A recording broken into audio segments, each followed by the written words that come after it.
प्रणाम गुरुजी। ओ बालिके, मेरो तपस्या 12 वर्षदेखिको तपस्या भङ्ग गर्ने बस। के चाहियो बालिके तँलाई? भविष्य हेरिदिनु पर्यो बाबाजी। भन बालिके, तेरो कस्तो खालको भविष्य हेर्नु पर्यो मैले?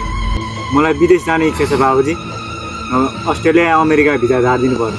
हे मूर्ख बालिके, म यो कन्सल्टेन्सी हुँ, तेरो भिसा झारिदिने अमेरिका अस्ट्रेलियाको। तैँले कति पढेको छस् बालिके? तेरो शैक्षिक योग्यता कति छ भन मलाई। 12 पास गरेको छस् कि ब्याचलर पास गरेको छस्? बाबाजी 12 पास गरेको छुइनँ मैले।